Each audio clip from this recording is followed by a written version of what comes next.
We need to show up more fully as individuals so we can contribute to a collective consciousness that is the only way we're going to escape from the major problems we have in the world right now. I'm really happy to bring you this episode of Going Conscious with Patrick Cooke. Patrick and I met through a mentorship program we are both part of for conscious coaches, and we connected through our shared passion for podcasting as a way to spread our messages of self-development and positivity. I was recently a guest on Patrick's podcast, Being, so be sure to check that out too. In this episode, we talk about how Patrick realized he was using his energy in a way that wasn't aligned with who he was becoming, and about the big changes he made across his life and work as he evolved from advertising music composer in Vancouver to coaching and podcasting in Costa Rica. Patrick tells us about discovering his tribe on similar paths, realizing alcohol was a big part of his life that wasn't serving him, and recovering from being a people pleaser by cultivating self-love. You're listening to Going Conscious, the podcast where we discover new ways to live a more conscious life of fulfillment and freedom. Each week, I speak with entrepreneurs, academics, and changemakers who have gone through big changes, left unfulfilling lives behind, and found meaning in this new world where purpose drives success. Let's get inspired to transform and live our unique journeys to the fullest. Let's explore the impact we want to make, challenge how we view our environments, and deepen our understanding of ourselves and this beautiful world around us. Live your freedom. I'm your host, Nikki Trott.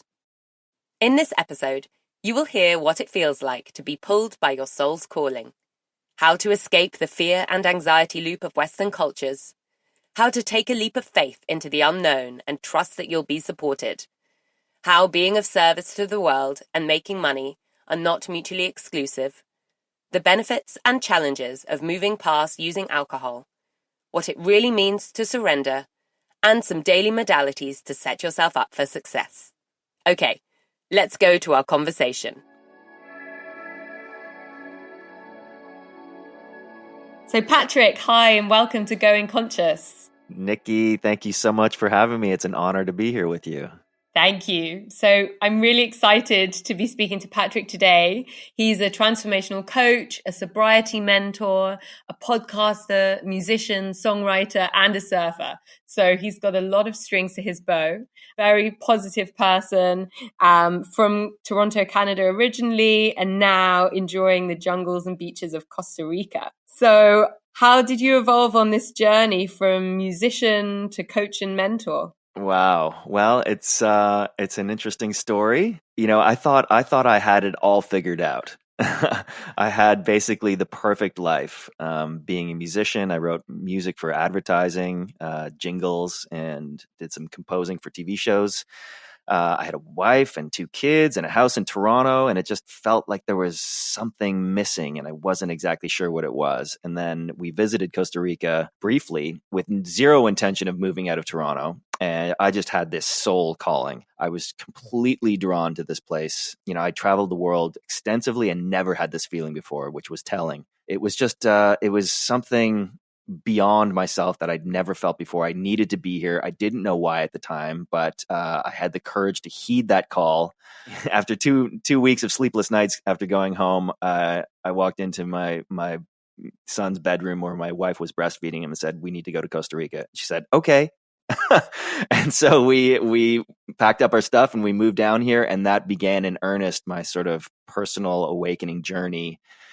At the same time, sort of my career was, you know, it was okay, but it was sort of stagnating, partially because the business was changing, but more because my interest in it was waning. I had realized that it was a beautiful career. I was super grateful for it, but at the same time, what I was doing and how I was using my energy and my power in the world was not in alignment with who I was becoming, which means, you know, basically I was, you know, selling my talent to corporations, and corporations of which, you know, didn't necessarily align with my values, like big pharmaceuticals or car companies or Coca-Cola or, you know, stuff like that. And at the same time, though, I didn't have any idea what I wanted to do next. And just, I think being in Costa Rica and being on the path I was on, there was so much opportunity there for self-exploration. And, you know, I was tuning into a tribe of people who were on the similar path. And that really gave me the impetus to start exploring other paths. And as you may know, and your audience,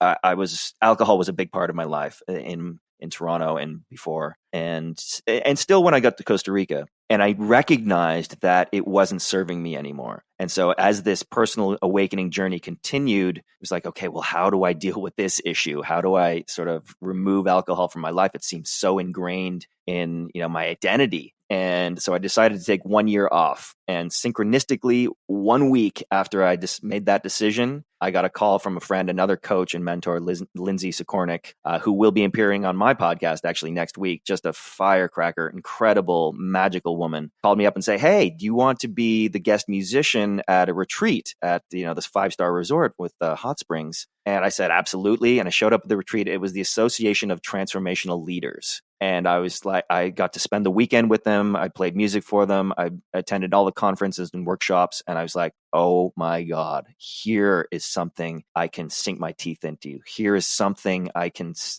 use my value, my energy, my power for a positive impact in the world. And that's when everything changed. Wow, amazing. There's a lot in there and a lot that resonates with me and my journey as well, working in fashion advertising and working for all of these major brands. I had car company clients too, and I just felt more and more that the work wasn't aligned with my values and there just wasn't any way that I could continue it. And it's what, you're living what you thought before was your dream lifestyle and career somehow, but there's always something missing when that alignment isn't there. So yeah, I'm really amazed to hear how you followed your calling. And so you describe how you just knew you had to go to Costa Rica. What did that feel like? Yeah, that's a good question. It was something like I've never felt before. It was the way I describe it is a soul's calling. I've always been attracted to the ocean, first of all, and knew I wanted to live by the ocean. So there's definitely that factor. I'm a Pisces, so I'm a watery fish sign anyway. So it's kind of built into my DNA. But I don't know. It was this feeling of expansiveness, of clarity, of peace, of knowingness, of challenge, of adventure.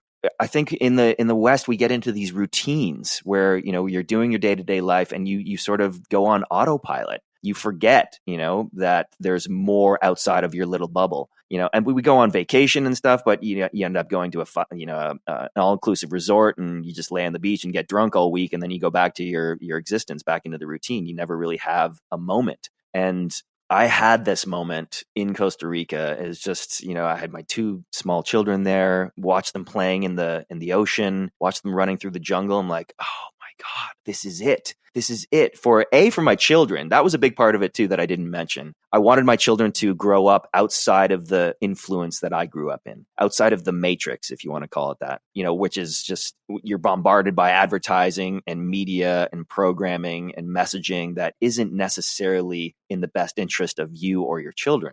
And so I wanted to give them a different experience, one that was more connected to nature and for myself as well. And so it just felt right on every level. Again, I had no idea, we would stay here this long. It's been 8 years. We decided to go for 1 year. And then of course that evolved into another year and another year. But the feeling initially was, it was like a soul's calling. When you hear about the hero's journey and the hero is challenged to go on this adventure, that's what it felt like. And it's whether you have the courage to heed that call in the midst of the uncertainty. Because I had no idea, my career was kind of stagnating. I was like, I have no idea what I'm going to do next. I'm moving to a place I've never really explored, and let's just do it. And so that feeling of like, okay, I have to take, it was a leap of faith. Let's call it that. I leapt into the unknown, not knowing where I would land, with full trust and surrender. That's what it was. What do you think gave you the courage to take that leap of faith and follow your calling?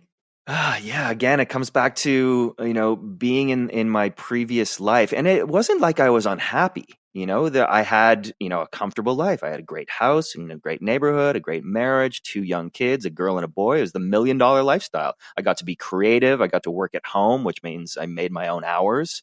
But there was this gnawing feeling that I'd had since childhood, that I grew up in a Catholic family in a Catholic school. And there was always sort of this discipline where you have to sort of follow the rules. You have to sit down, you have to defer your power to somebody else, like God is always watching. And it never really sat with me. It was like, there's something amiss about this. But it also meant that I had to sort of reel in my creativity or my power in order to not disrupt the boat, not to rock the boat. And so that stayed with me.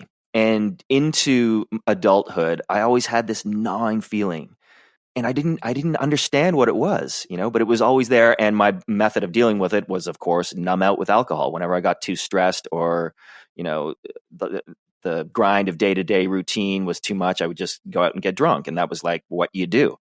But it didn't eliminate the feeling. That feeling was still there. And to this day, I'm not even sure what it is. I'm still exploring it, but it got to a point where I can't not do this. And that's really what it was. I have to do this. I can't ignore this call any longer. And the same with drinking is like, okay, I can't continue to just numb out and escape from my pain anymore. And so it's like, okay, I'm going to do this. I'm going to do this. It's scary as hell. It means a lot of changes, but I'm putting my trust in my faith in myself that on the other side, it will be better. And I can say from personal lived experience, it is freaking magical on the other side. That doesn't mean it doesn't come with some pain and some discomfort and some challenges and some massive changes. Yes, that is part of it. But that feeling of alignment that you are on your life's path, on your life's journey is invaluable and just feels magical.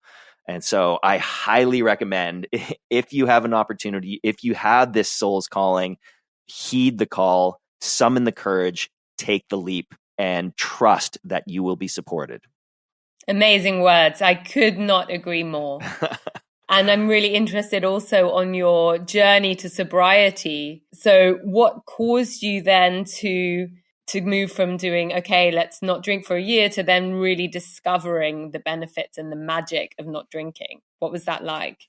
Yeah, well, like I said, I'd known for a long time that my alcohol use was not serving me. Like I was starting to have physical issues. My stomach lining was eroding. The hangovers were getting worse. Like I think a lot of people can relate to that.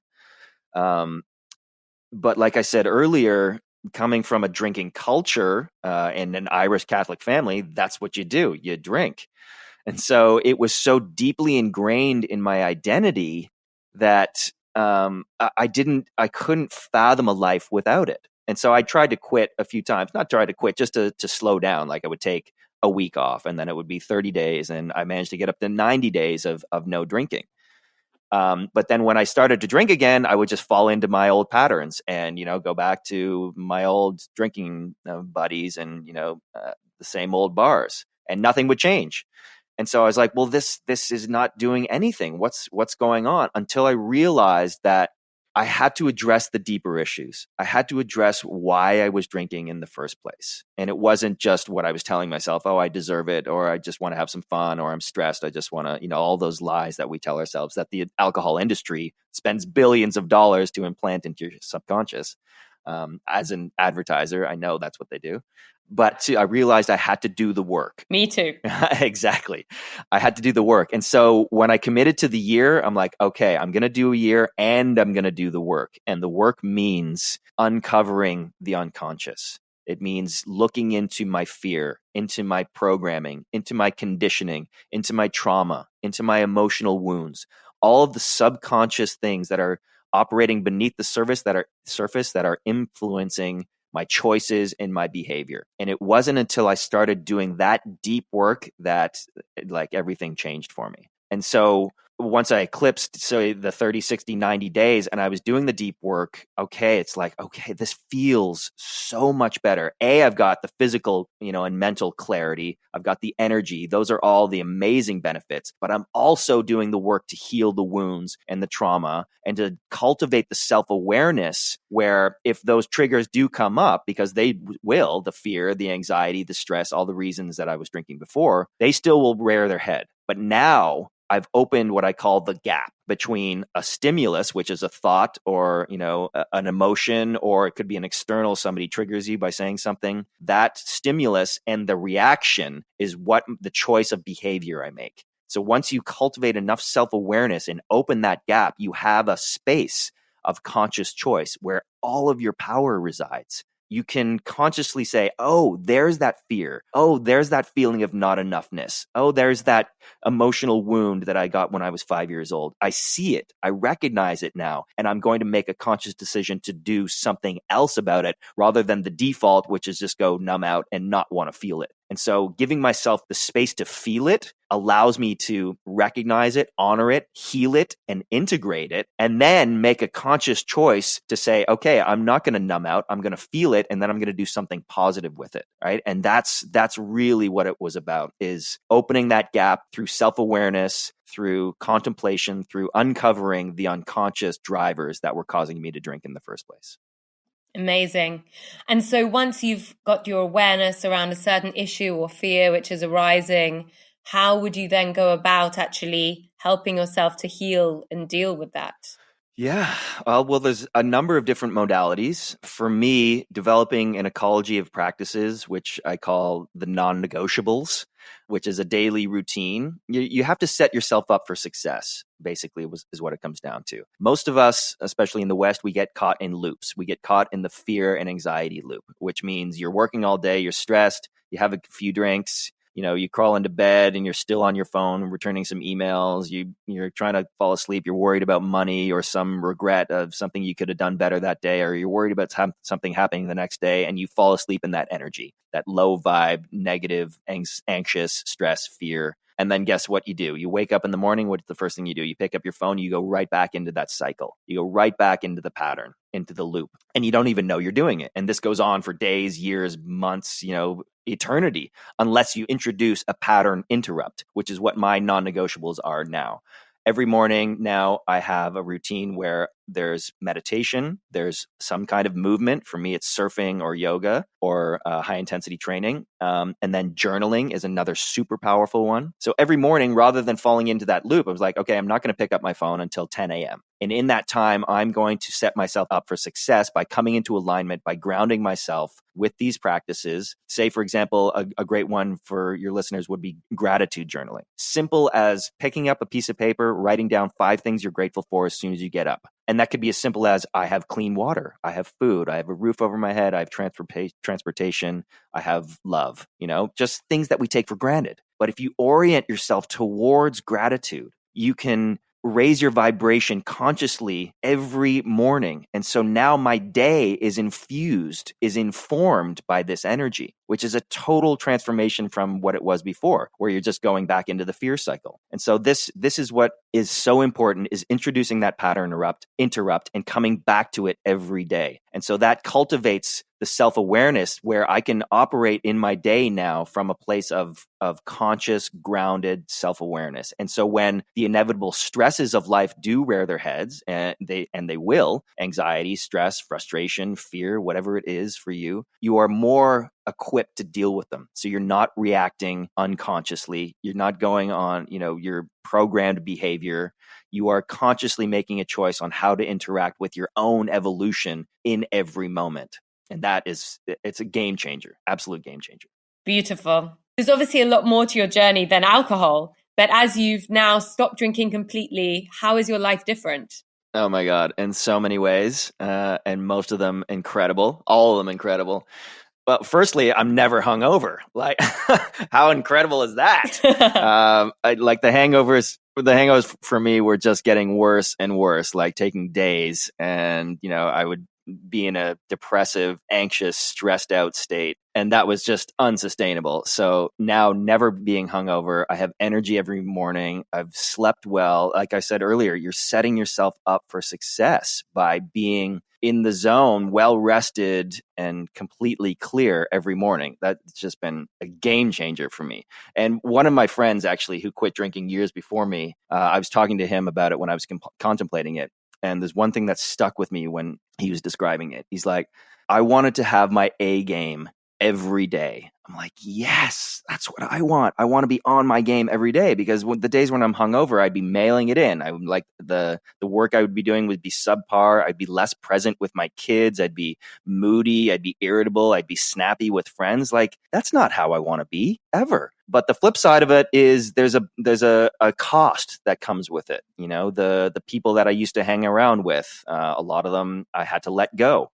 I had to let go of relationships. I had to let go of my job. You know, I had to let go of an identity of who I was before. And for a lot of people, that can be incredibly painful, because for me, you know, a lot of us are just playing roles. We're putting on masks to appear in some certain way to get what we want in life. You know, in the West, I describe it as it's a currency of likability. Like, I'm just going to say and do and be whoever I need to be in order to get what I want from you. And whether that's a business transaction, whether it's money, whether it's sex, whether it's friendship, whatever it is, I'm going to do whatever I need to get what I want. And so I'm playing a role. I'm putting on a mask. And then the thing is, the roles and the masks are different with everybody you interact with. Like, the role could be different with my partner than it is with my boss, than it is with my friend, than it is with my mother. And so you're playing all these roles. But when you come to a place like, wait a minute, none of these roles are me, then who the hell am I? And so you have this identity crisis, and this is what typically triggers a midlife crisis. You don't know who you are anymore.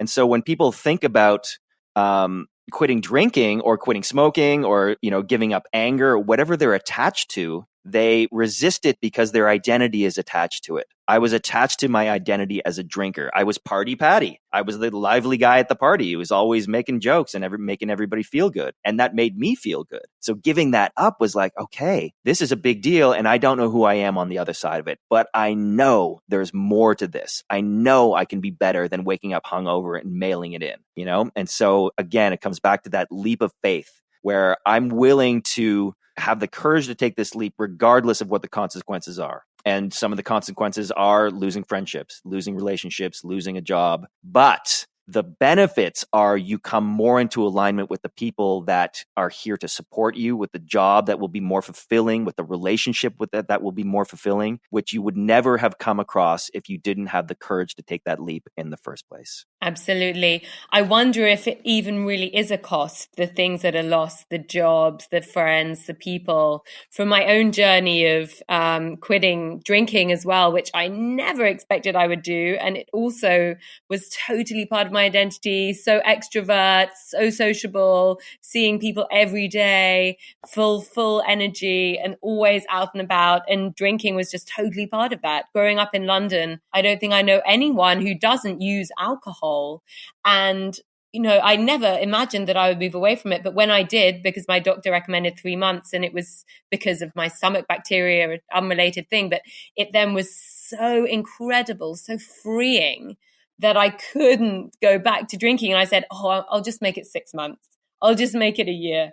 And now, you know, you never know, but I cannot imagine going back. And one of the biggest surprises for me was that life is not less fun.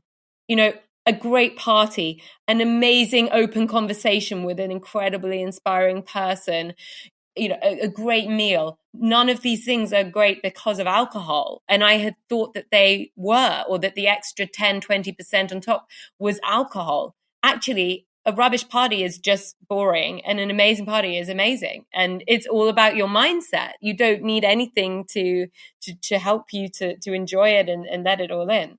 I 100% agree. None of the things we are craving when we go out with friends is to do with alcohol. We want the conversation. We want the human connection. We want the silliness. We want the laughter. We want the dancing. We want the good food. None of those things have anything to do with alcohol. And in fact, alcohol is taking away from it because it dulls our senses. It makes us less present. It makes our physical senses less potent, like our taste. And even sex is a great example. Sex is infinitely better when you are fully present with the other person, right? When you're in your body, when you're feeling every sensation. And so much of us, to get over our own fear and anxiety, think we need alcohol or drugs just to be intimate with our partner, just to show up naked. And like, once you get over that fear and you fully surrender and you're present with your partner, it is infinitely better than sloppy drunk sex that most of us have had our whole lives. For sure. So how did you translate this amazing journey to sobriety with your own life to then helping other people to find that themselves? Yeah, well, like I said earlier, a week after I quit drinking, I got that synchronistic call from a friend and mentor. And going to that retreat of the Association of Transformational Leaders, of which I am now a member, which is awesome, that opened my mind to a whole new world of entrepreneurship, of business, of healing, of positive impact, of still making money, And so that started in earnest for me an exploration into, okay, what are my skills? What are my values? What am I here to do? What is my purpose? What is my dharma?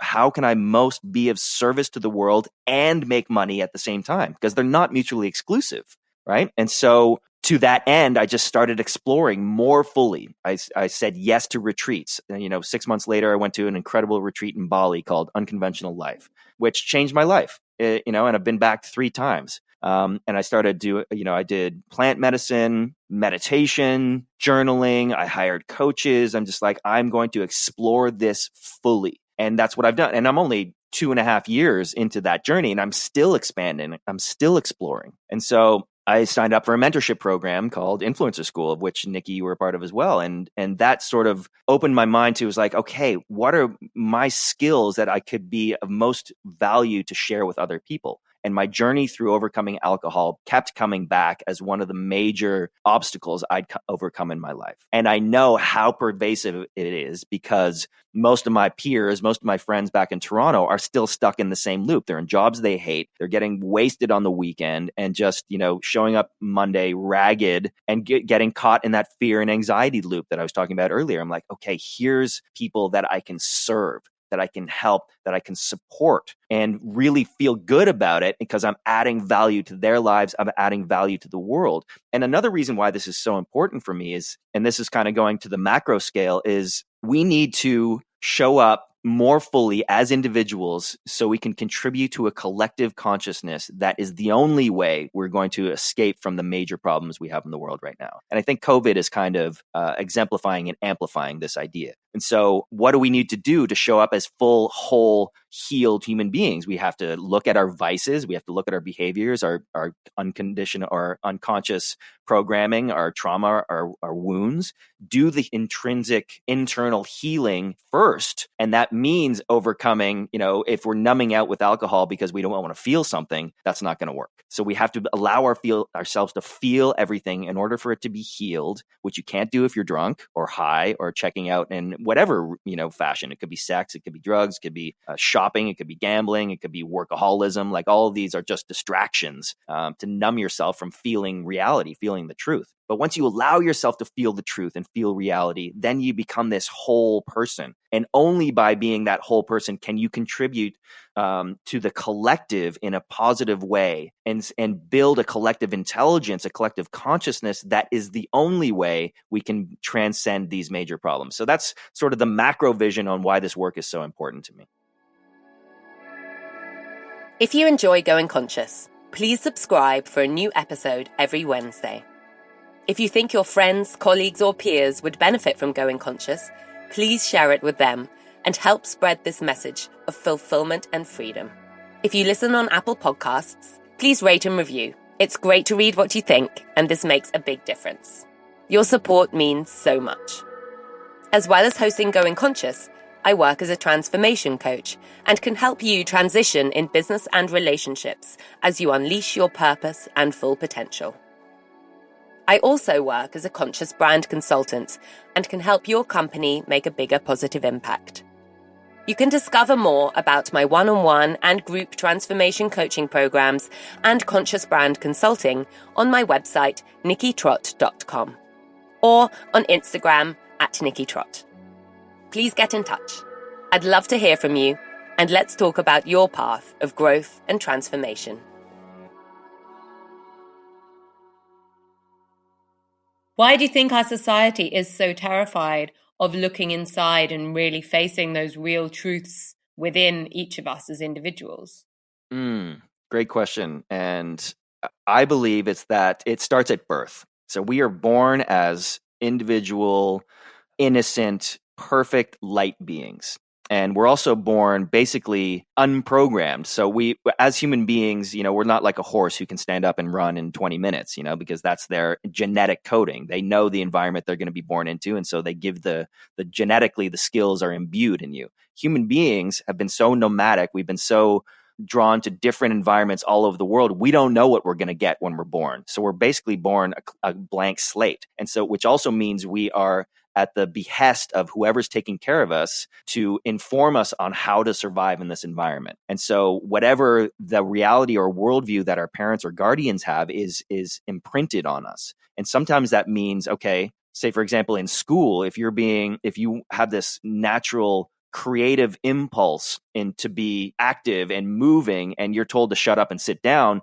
you're imprinted with a program that says some of your behavior is not acceptable. And so you're like, oh, shit. Okay, well, what other parts of my behavior are not going to be acceptable? So rather than trusting yourself and being fully in your body and fully in alignment, now you're looking externally for validation, for confirmation that your behavior is okay. And so we have this baked in not enoughness that we carry through our entire lives. And so as we grow into adults, we're not looking internally. We're looking externally constantly to our spouse, to our teachers, to our bosses, to the media to tell us how to behave and what is acceptable. And so we're never really in our body. We're never really paying attention to our internal voice, our soul's wisdom. And so that pain that we've repressed over time is latent and it becomes our shadows, and it's operating beneath the surface and informing every decision we make. And until we have the courage to be still and to listen and to feel all the feelings that are there beneath, only then will we be able to heal and become a whole person. And so getting over this idea of external validation and not enoughness and all the stuff that's propagated through the media, that feedback loop, which is why I moved my kids away from it, because I don't want them to grow up in that stuff, right?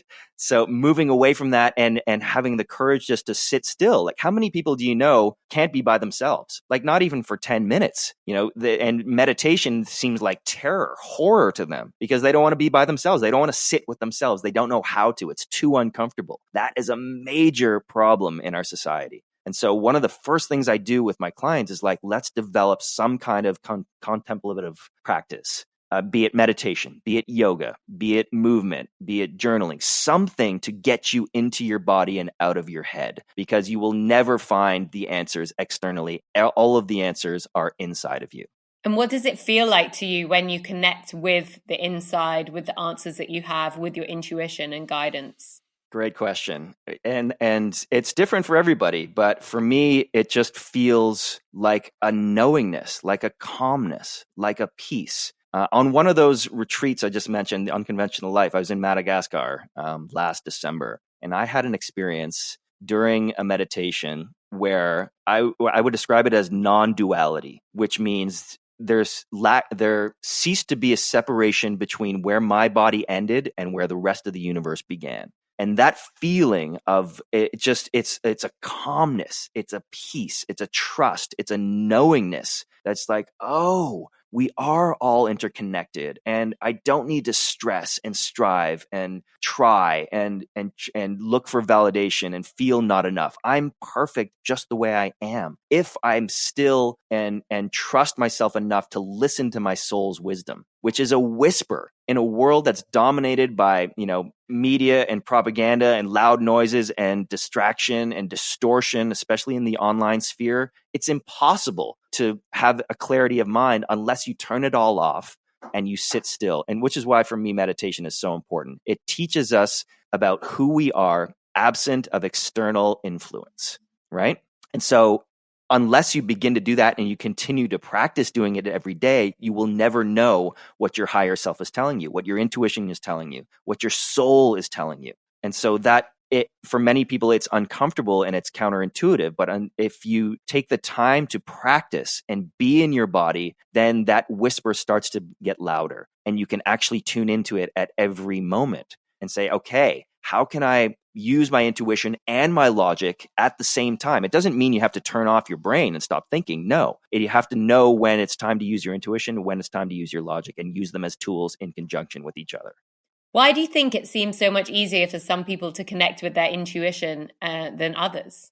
That's a great question. I don't really know the answer to that, but I could postulate that, everybody's experience has been different, right? Some people go through horrible trauma. And if you've been through a horrible trauma, and I know lots of people who have, then going inside and feeling your feelings is incredibly painful because it brings up the pain that you experienced in those moments. But in order to heal, that's exactly what you have to do. And so it really depends on the person. It depends on what your experience has been. It depends on what your level of trauma has been. Yeah. So at the same time, though, it's really the only path. And so supporting people in doing it is why I got into coaching. Because this, and I probably the same for you, Nikki, this is in the important work that needs to be done in the world. People need to begin healing from their trauma, recognizing their conditioning, their biases, their emotional wounds, and beginning to heal. And again, this is, for me, the only way in order for us to survive as a species is to begin doing this work in mass. Like everybody needs to be doing this work at a certain level, And for me, this is the only way that we're going to overcome our major problems. Absolutely. Helping people to heal, but also helping them to realize that they have the power to heal themselves from the inside. And once you realize that and learn that yourself, there's no turning back. It's a whole different way of living. Totally. Absolutely. So on this incredible journey of yours so far, Patrick, what's been the hardest part of this transformation you've gone through? Oh, my God.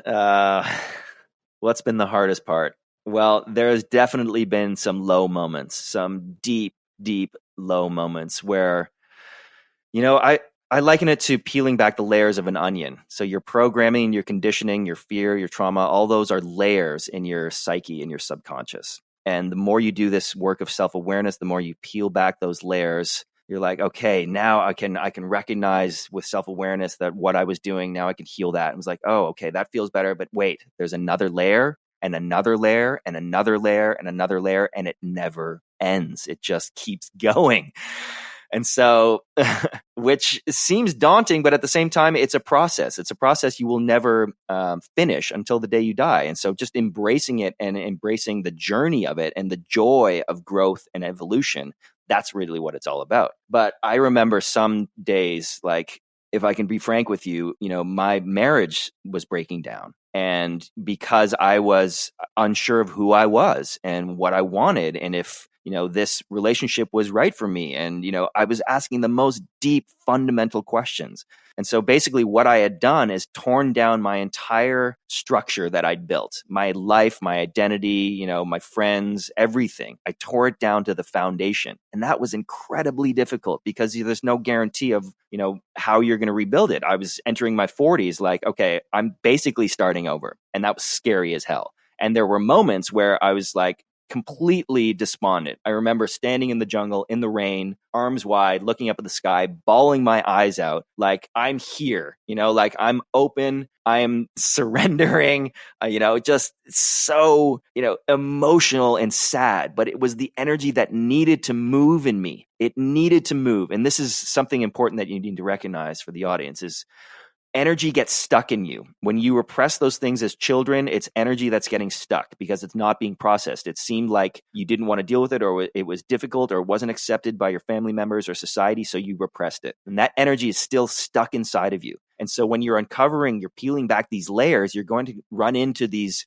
blocks of stuck energy. And when that energy begins to move, it can be painful. It can hurt. So the challenge is, are you able to keep your heart open, to not close down and want to constrict yourself and want to protect yourself like your ego wants to, which is totally understandable. It's a survival mechanism.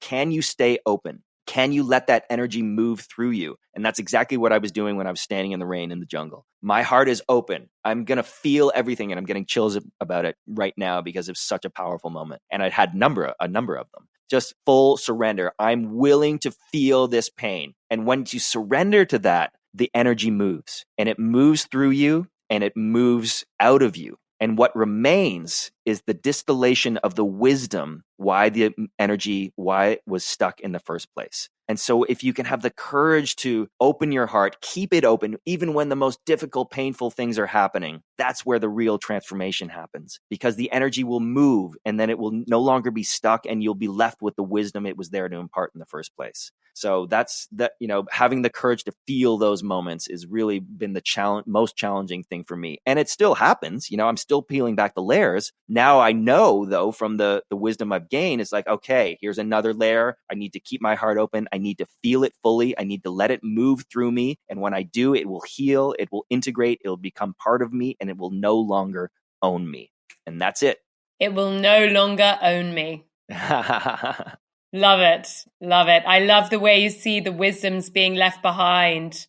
I think that's a really beautiful way to articulate that as you face your energy, as you surrender, such an important word in this process. I agree. And then just allow this energy to flow out.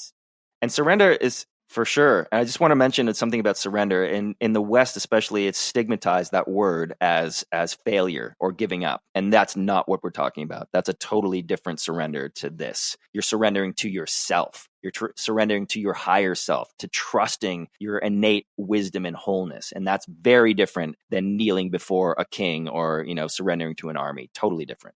Absolutely. I almost think in this context, surrender actually means living. Yeah. Totally. And I actually, during that time I was just describing where I was crying in the rain, I luckily had music as one of the tools at my disposal in order to help that energy move. And I actually wrote a record and a whole album called Surrender, which is amazing. You should check it out. It's on Spotify. And there's actually a beautiful video shot on the beach here in Costa Rica. And it perfectly captured where I was at that time of like, I have no idea what I'm doing. I'm scared as hell. This hurts like hell, but I'm going to do it anyway. And because I have the trust, I have the faith, on the other side is everything I've ever wanted. And that's exactly where the magic is. And I highly recommend it for everybody. I love that you actually wrote an album about it. I can't wait to listen later. So that brings me to wonder, what role does music now have in your life after all of this transformation you've been through? Yeah, well, that's a great question. And I've been thinking a lot about it lately. Like I said, I was writing for major corporations, so that part of it was not resonating with me. But music in and of itself is a huge part of my life. And so during the last sort of 6 years, I'd been performing live here in the little town I live in, just at restaurants and tiki bars, just on the beach and stuff. And just to go out and feel the energy moving through me, to connect with other people. And that just felt so good. And actually, my friend Lindsay Sikornik, who I mentioned earlier, who invited me to that retreat, I had her on my podcast last week, and she said something so remarkably beautiful to me that I hadn't really understood before. And it's this. She had been coming down here to visit before she moved here to Costa Rica. And she used to come and see me play. And we sort of knew each other in passing. But she was going through a similar transition that we're talking about. She was in a corporate job in Toronto, lots of money. Her husband has a startup that he just sold for millions of dollars. On paper, they were a hugely successful power couple, but she was miserable, and so was he. And so they were coming down here as sort of a respite from their life up there. And she would come to see me play. And she was transfixed by the energy, the container I created, opening myself up and inviting other people to come into that energy and do whatever they wanted there, whether it be celebrate, to dance, or to heal. And in that moment, she had some of her most profound transformational experiences, where she's like, oh, this is what I need to be doing. And so it was just so beautiful to hear her articulate that. And now I'm like, okay, I need music to be more of a part of my life. I still perform, but I want to perform on larger scales. I want to write. I want to create containers for people to heal through music, because that's a huge part of who I am and what my skill set is that I haven't necessarily been honoring up until this point. Sounds absolutely how it will be for you, bringing these different parts together, the healing, the energy, the music. Yes.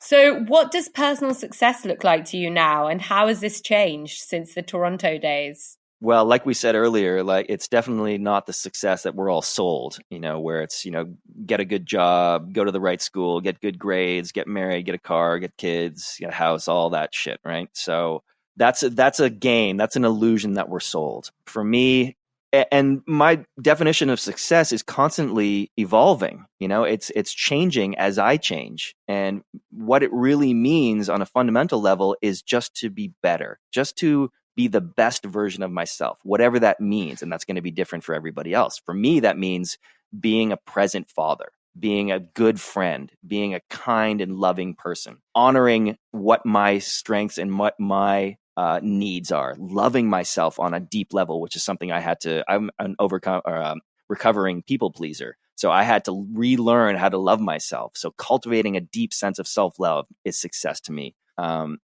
Showing up powerfully, owning my power, standing in my power, using my voice, like all these things, which can manifest in different ways depending on where I'm at in my life, right? So that's why it's kind of constantly evolving. Right now, it looks like coaching. Right now, it looks like music. Right now, it looks like a podcast. And those are the most powerful ways that I can make a positive impact in the world using my unique gifts, right? And so for me, success is finding your life's purpose, expressing your unique gifts in a way that makes the world a fundamentally more beautiful and true place. And that's going to be different for everybody, but that's really what success is for me. And how do you measure this new success? Or is there a way to, or do you even need to? Yeah, I would say I don't need to. It depends what your definition of measurement is. If it's financial, then sure, that's one way to measure it. The way I measure it is how I feel. How does it make me feel? And this is sort of something I call the aliveness scale that I got from another friend, Jules Schroeder. So when you're deciding what to do in your life and you have a list of things, these are the things I want to do, and maybe there's a list of 10. If you go down that list and you rate them based on, what the aliveness is in your body for it. So if I say podcasting, okay, that's a 10 out of 10 for me right now. If I say writing jingles for advertising, that's a maybe 2 out of 10. Okay, so I'm not going to pursue the jingles right now. I'm going to go for the podcasting, even though I don't have a direct line to ROI. I don't have a financial goal in mind. It's because it feels alive in my body. That's how I measure what I do in my life, right? So podcasting, coaching, music are all 10 out of 10 on my aliveness scale right now. And then once you tune into that aliveness, you tune into that alignment, then everything else just seems to synchronistically fall into place. The right people, the right opportunities, the right jobs, the right guests for my podcast, they all start to appear because I'm fully in my aliveness. I'm in my wholeness. I'm in alignment, right? And so the universe reflects back to you what your inner world is doing. And so if my inner world is at peace and at calm and in alignment, then I'm going to start seeing those results in the world. So that's how I judge what I should be doing and how I measure my success. Beautiful. So what comes into your mind as a key takeaway from our conversation, or perhaps a mantra that you live by that you want to share? Well, I just want to say it's an honor to be here, Nikki. I'm really excited and proud of the work that you're doing, and to just use your voice and your talents to have these types of conversations. I think this is so huge and so important and so valuable. And I think the work you're doing is incredible. So congratulations, first of all. And then, how to live by a mantra it's going to be different for everybody. So what I say to my people, my clients, is that you are incredibly powerful. You've only forgotten, and you just need to remember. And the only way to do that is to be still and to listen to the wisdom of your soul. That's it. Yes, I love it. I feel it. And thank you for your very kind, authentic, supportive words, Patrick. Right back at you is all I can say.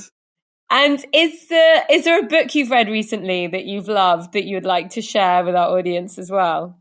Oh my God, I've read so many books this year. The one I'm reading right now actually is super relevant. It's called Becoming Animal. I'm not even finished with it, and I actually don't even remember who the author is. But it's this idea that we have disconnected ourselves from nature, and fundamental to overcoming the major problems we have is our reconnection with nature. And one of the big reasons I moved to Costa Rica, because we have entered into this idea through our ego that we are separate and above nature, and we're behaving like it now. And obviously we're ruining the planet. We're emaciating the environment.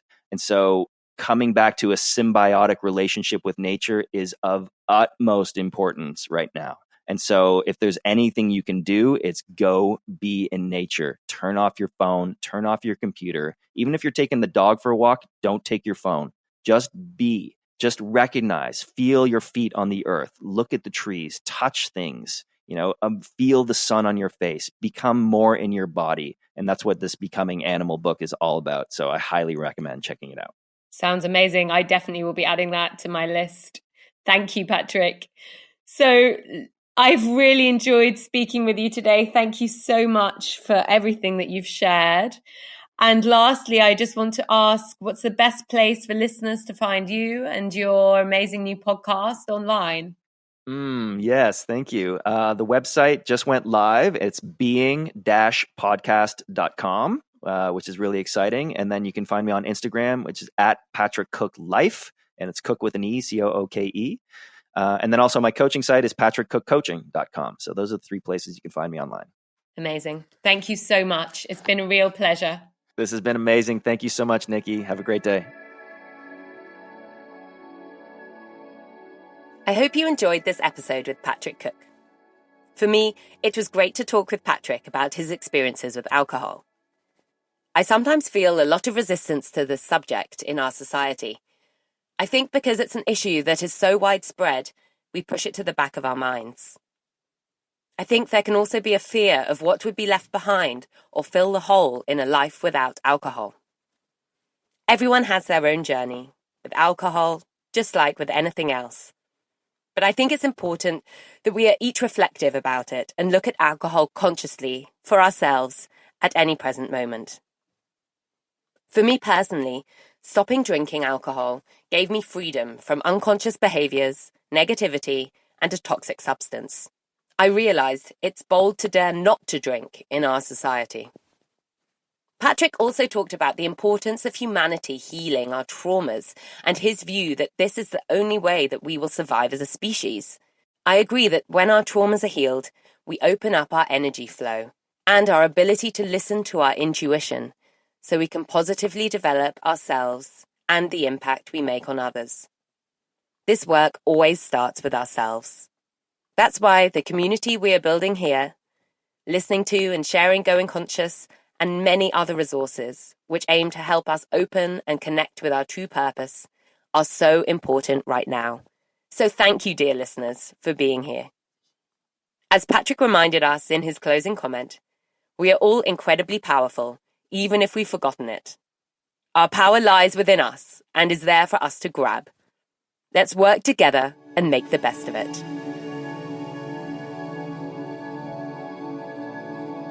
If you enjoyed this episode, please subscribe now where you're listening. And if you're on Apple Podcasts, leave a 5-star rating and short review. Your support really means a lot. I personally get my information and inspiration from podcasts which are shared with me. So if you think your friends and networks might benefit from listening to Going Conscious, please share it with them. Let's spread this positive message of fulfillment and freedom together. For all episodes, a library of books and podcasts recommended by my guests, show notes, and more about me and my work, visit goingconscious.com.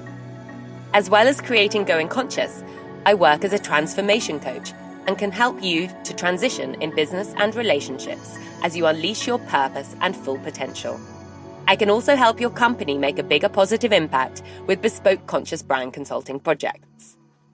To connect with me and find out more about my programs and services, find me on Instagram at Nikki Trott or on my website, nikkitrott.com. I'd love to hear from you and talk about your transition and transformation. DM me on Instagram or email me through my website if you have any questions or comments, or if you want to discuss working with me. And if I don't hear from you before then, see you next Wednesday on the next episode of Going Conscious. As always, live your freedom.